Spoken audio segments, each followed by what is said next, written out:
நமக்கெல்லாம் 1985 டிசம்பர் மாதம் 9ஆம் தேதி எம்ஜிஆர் எங்களோடு பேச்சுவார்த்தை நடத்தினார். தோழர் சென்னாமரையில் தான் தலைவர். பேச்சுவார்த்தை நடந்து கொண்ட போது பெஃபி, பேங்க் எம்ப்ளாயிஸ் ஃபெடரேஷன் ஆஃப் இந்தியாவுடைய தேசிய தலைவர், நேஷனல் பிரசிடென்ட் தோழர் சிவராமன் நமக்காக ஒரு நாள் போராட்டம் அறிவித்து எல்லாரும் ஸ்ட்ரைக் பண்ணாங்க. அவர் ஓய்வு பெற்ற பின்னர் மருத்துவ சிகிச்சை சரியாமல் 2 கண்ணும் பார்வை இழந்திருக்கிறார். அவர் நம்ம போராட்டத்தையும் 85 போராட்ட வேலூர் வரலாற்றையும் உங்ககிட்ட சொல்லி இந்த போராட்டத்தை வளர்த்தார். அவர் அடுத்து டான்சாக்கினுடைய மாநில தலைவராக இருந்த ரங்கநாதன் பேசுவார். தோழர் சிவராமன்.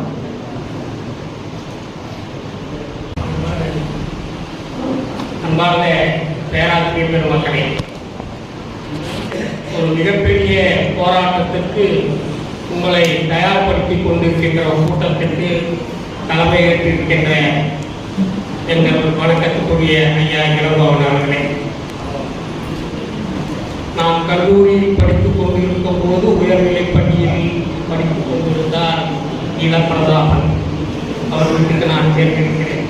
எனது நண்பர் அவரது தாய் மாமன் என்பதால் அப்பொழுது வளர்ந்து கல்லூரியில் பேராசிரியர்களுக்கெல்லாம் ஒரு பொதுச் செயலாளராக தமிழ்நாடு அளவில் வளர்ந்து இன்றைக்கு அவர் பேசியதை பார்த்து கேட்டு புலங்காய்ந்த பணத்தை பல சரித்திர குறிப்புகளை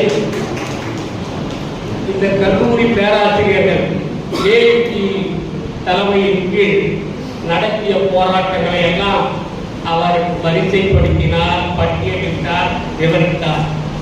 பேராசிரியர் இளங்கோவன் அவர்களுக்கும் பேராசிரியர் பிரதாபன் அவர்களுக்கும் ஒரு வேண்டுகோள் உண்டு. உங்களது போராட்டங்கள் பதிவிடப்பட வேண்டும். பின்னால் வரும் சந்ததிகளுக்கு அது பயன்பட வேண்டும்.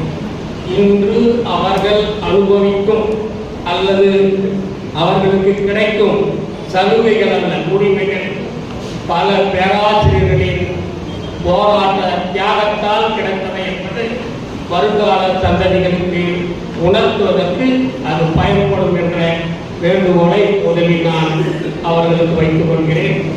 இந்த போராட்ட கூட்டத்திலே பங்கேற்றிருக்கின்ற பேராசிரியர் பெருமக்களுக்கு மீண்டும் எனது வணக்கத்தையும் வாழ்த்துக்களையும் கூறி கொல்லம் தெருவிலே ஊசி வைப்பதற்கு என்னை படித்து